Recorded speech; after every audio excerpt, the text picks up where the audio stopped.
मैंने आज ये तो देख लिया, अगर आपके पास पैसा हो तो आप एफआईआर भी बदल सकते हो, और इस चीज़ को प्रूव करूंगा। पर उससे पहले लड़ाई किस बारे में हुई, क्यों हुई, हम इस बारे में बात नहीं करेंगे। मैं सीधा पॉइंट पे बढ़ता हूँ। एलविश ने जो लोकेशन दी थी वो उसके घर की लोकेशन थी, या फिर किसी के तो घर की लोकेशन थी। और मेरा इंस्टिंक्ट बोला कि मुझे उसे अपने लोकेशन में बुलाना चाहिए, जो एक पब्लिक लोकेशन हो। अब मेरे को यही था भाई कि जो भी गलत फहमी है डिबेट से सॉल्व करो। अगर आपको लगता है आप सही हो तो आप डिबेट करो, मेरे को लगता है मैं सही हूँ, मैं डिबेट करूंगा। तो कुल मिला के शब्दों से ही जीतना था इस चीज को। और मैंने पूरी तैयारी की थी। मैंने वहां पे सोफा वोफा सब लगाया था कि जब एलविश भाई आएंगे तो वहां बगल में बैठेंगे, ये वो फलान ठिकाना। लेकिन जैसे ही वो आए, एक तो अटैक करना शुरू कर दिया, ऊपर से बहुत सारे बंदों के साथ आए। ऊपर से ये भी नहीं था कि वन ऑन वन फाइट हो, उसके साथ उसके कुछ बंदे थे, वो भी मदद कर रहे थे उसकी। इस तरीके से मदद कर रहे थे कि मैं कुछ कर ही नहीं पा रहा था, क्योंकि मेरे को दो तीन लोगों ने पकड़ लिया था अगल बगल से। अब जब लड़ाई हुई, लड़ाई के बीच में ही एलविश ने मेरे को लगभग ये अपने घुटनों से नाक पे मारा, कई बार हाथों से मेरे सिर्फ मुंह पे मारा। और जब मारा उसके बाद उसने बगल से एक फोन भी उठाया जो दूसरे एंगल पे रिकॉर्डेड है, और फोन से मेरे स्पाइन पे मारा। और आप सभी को पता है अगर स्पाइन पे गलती से भी स्पाइन टूटता है तो आप जिंदगी भर के लिए लावारिस हो सकते हो, अपाहिज हो सकते हो। तो उसके बावजूद उसने मारा मारा। और उसके बाद उसने क्या किया, जान से मारने की धमकी भी दे दी। अब जान से मारने की धमकी एक दो बार नहीं दी, मल्टीपल टाइम्स दी। कम से कम जितना मुझे पता है 3 बार तो दी ही थी उसने धमकी जान से मारने की। और ऑफ कैमरा भी उसने कई बार जान से मारने की धमकी दी। अब ये सब होने के बाद जब लड़ाई वड़ाई खत्म हो गई, तो उसके बाद वो वापस जा रहे थे, तो वो जो बंदे लाया था उनमें से कुछ बंदे मेरे को, मतलब होता है ना एक प्यार से धमकाने वाला सीन, कि भाई सॉरी बोल दे, क्यों ले रहा है पंगे, ये वो। भाई मैं तो अपने चीज़ों पे अटल था। मैंने बोला मैं सॉरी तो नहीं बोलूंगा, क्योंकि मैंने गलती तो की नहीं है। उसके बाद एलविश ने भी थोड़ा ट्राई किया था सॉरी बुलवाने के लिए, लेकिन मैंने उसको भी सॉरी नहीं बोला। और ये सब जब हुआ तो शुरू में मेरे को लगा मेरे को सिर्फ यहाँ चोट आई है, क्योंकि मेरे को कहीं पे भी दर्द फील नहीं हो रहा था। तो मेरे को शुरू शुरू में सिर्फ यहाँ चोट आई। उसके बाद 1 डेढ़ घंटे बाद मेरे को यहाँ पे दर्द होना शुरू हुआ, और फिर 2 से 3 घंटे बाद मेरे पूरे स्पाइन में दर्द होना शुरू हुआ। और इस तरीके से हुआ कि मैं सो ही नहीं पाया। सुबह 4 बजे मैंने सोने का ट्राई किया था, मैं दोस्त के घर साकेत गया हुआ था। मैंने सोने का ट्राई किया, अनफॉर्चुनेटली मैं दर्द से सो ही नहीं पाया।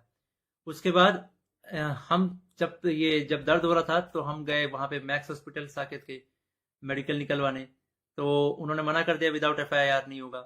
तो मेरा यही था, मेरा दिमाग शॉक में था, एफआईआर हमने की नहीं थी। फिर हमने डिसाइड किया कि दोपहर के 12 बजे के आसपास हम एफआईआर करेंगे लॉन्च, और उसके बाद मेडिकल करवा लेंगे पुलिस की मदद से ही। तो हम गए एफआईआर करने। अब जब एफआईआर करने गए तो हमने पूरा बता दिया कि भाई ये सेक्शन लगाना है, अटेम्प्ट टू मर्डर है, साफ साफ दिख रहा है। तो जो एसएचओ थे उन्होंने बहुत अच्छे से बात की। उसके बाद एसएचओ अपने इंस्पेक्टर के फोन में कॉल करते हैं, बोलते हैं कि पूरा इसको ना पब्लिक मत करना, गुप्त तरीके से रखना, हम लोग गुप्त तरीके से लड़ेंगे। मेरे को तभी डाउट था कि एफआईआर को दबाने की कोशिश की जाएगी, और वही हुआ। अभी मैंने एक आर्टिकल पढ़ा जिसमें एलविश के ऊपर एक भी वो सेक्शन नहीं लगा जो मैंने एफआईआर में लिखवाई थी। अटेम्प्ट टू मर्डर का एक भी सेक्शन नहीं है उसमें।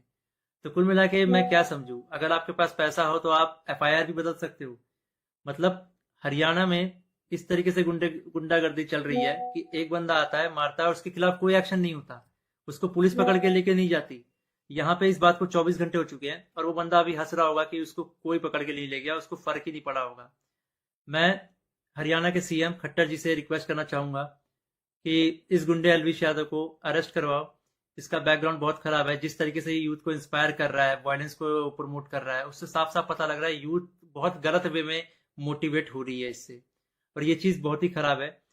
तो खट्टर जी, मैं इंडिया के कानून पे बहुत भरोसा करता हूँ, लेकिन अगर यहाँ पे नाइंसाफी हुई तो एक तरीके से बहुत सारे लोगों को ये तो समझ में आ जाएगा कि इंडिया का कानून सिर्फ गरीबों के लिए बना है, अमीरों के लिए नहीं बना है। तो मैं नहीं चाहता कि ये कानून भी, ये एफआईआर भी दब जाए। और साफ साफ पता लग रहा है दबाने की कोशिश की जा रही है इस एफआईआर को। अगर ये एफआईआर दबता है तो ये इंडिया के कानून की हार है। मैं आप लोगों से रिक्वेस्ट करूंगा, गुरुग्राम पुलिस को और खट्टर जी को इस ट्वीट में टैग करो, और उनको रिक्वेस्ट करो कि एलविश यादव को जितनी जल्दी हो सके, इस गुंडे को जितनी जल्दी हो सके अरेस्ट करा जाए। क्योंकि अगर कोई भी ऐसे मार के निकल जाएगा और फिर अपने स्टोरी में डालेगा कि भाई वर्क डन, तो खुल्लम खुल्ला यही है कि वो वायलेंस को प्रमोट कर रहा है, और उसको पता है कि उसका कोई कुछ नहीं बिगाड़ सकता। तो एक तरीके से ये इंडिया के कानून की हार है। तो अभी जो मैं एफआईआर लिखवा के आया था, मुझे उसकी कॉपी भी नहीं मिली और मुझे लगता है मिलेगी भी नहीं। बोला तो वैसे सुबह मिल जाएगी, लेकिन आई डोंट थिंक सो, क्योंकि आर्टिकल में साफ साफ दिख रहा है कि एफआईआर के जो सेक्शन है वो बहुत अलग किए गए हैं। तो इंडिया के कानून का मजाक ना बने, तो आप लोगों से एक आखिरी बार रिक्वेस्ट है, सीएम खट्टर जी को गुरुग्राम पुलिस के ऊपर टैक्स अटैक किया जाए, ताकि ये मामले को वो लोग सीरियसली ले। इन द एंड, अगर इस बीच में मुझे कुछ भी होता है, मेरे पे कोई भी जानलेवा हमला होता है, इसका जिम्मेदार एलविश यादव होगा, या फिर उसके दोस्त होंगे, या फिर गुरुग्राम पुलिस होगी जिसने मेरे एफआईआर को पूरा का पूरा बदल दिया और पता नहीं क्या एफआईआर लिख दिया। और ये ये इंडियन कानून की बेइज्जती है, ये तो मैंने देख लिया। कुछ नहीं भाई, अगर तुम्हारे पास पैसा हो तो कुछ भी कर सकते हो, ये तो मैंने देख लिया भाई।